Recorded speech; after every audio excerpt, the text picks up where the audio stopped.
everything you learned about Cleopatra is wrong. She wasn't Egyptian, she didn't look like Elizabeth Taylor, and she might not have even died the way history told you. The most famous queen in human history has been misrepresented for over 2,000 years, and once you learn the truth, you cannot unsee it. Stay with me, this is the real Cleopatra. Let's start with the basics that Hollywood never bothered to tell you. Cleopatra, full name Cleopatra VII, was not Egyptian by blood, she was Macedonian Greek.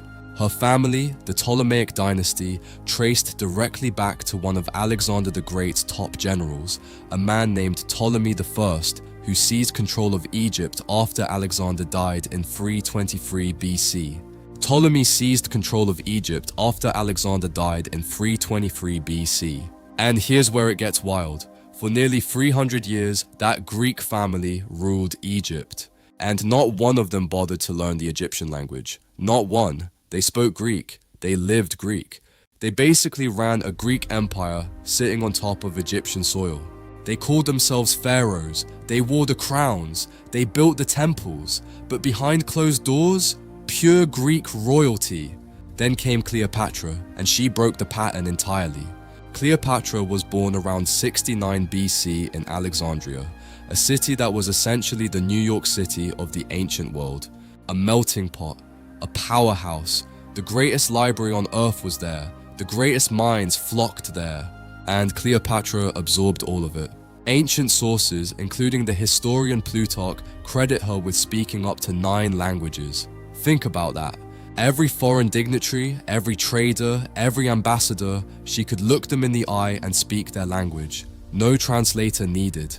While her ancestors looked down on Egyptians, Cleopatra embraced them. She was the first ruler of her dynasty to learn the Egyptian language. She dressed as the goddess Isis. She worshipped at Egyptian temples. She presented herself not as a Greek queen sitting on an Egyptian throne, but as Egypt itself.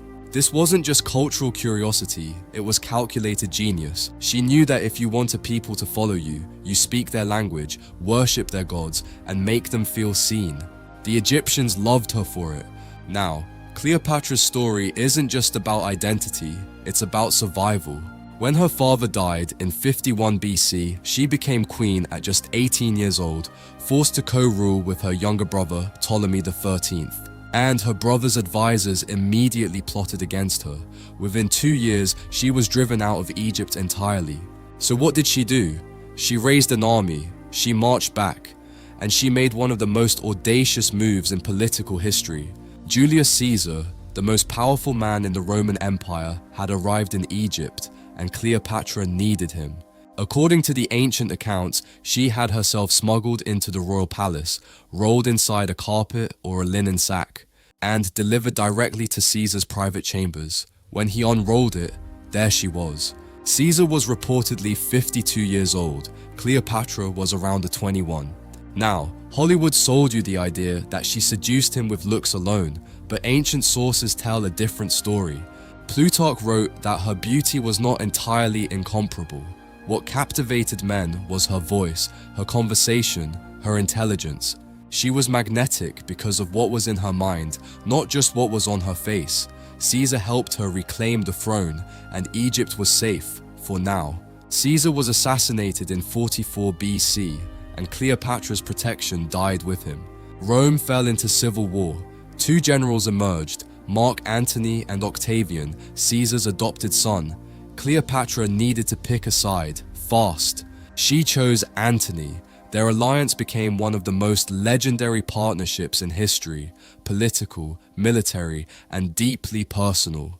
Together they had 3 children. Together they ruled over the Eastern Mediterranean. Together they made Octavian very, very nervous. Octavian declared war, technically on Cleopatra, not Antony, a clever political move to make it look like Rome was fighting a foreign queen. It worked. At the Battle of Actium in 31 BC, their combined fleet was destroyed. Antony, believing Cleopatra was already dead, stabbed himself. He was brought to die in her arms. Cleopatra was captured by Octavian, and she knew exactly what he planned to do. Parade her through the streets of Rome as a trophy. She refused. On August 30th, 30 BC, at 39 years old, Cleopatra took her own life. The famous story says she used an ASB, but modern historians actually debate this. Some say it was poison, some suggest Octavian had her killed. Either way, she chose death over humiliation. With her death, the Ptolemaic dynasty ended. Egypt became a Roman province. So why do we picture Cleopatra as Egyptian? Partly because she chose to present herself that way. She was brilliant at image making. She wore the robes. She styled herself as Isis. She wanted her people to see her as Egyptian. And the other irony? Her own coins show a strong-featured woman, not the glamorous icon, a ruler, a strategist. That is the real Cleopatra.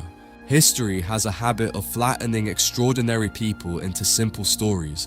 Cleopatra wasn't a seductress, she was a political genius. If that blew your mind, hit that subscribe button, drop a comment below. See you in the next one.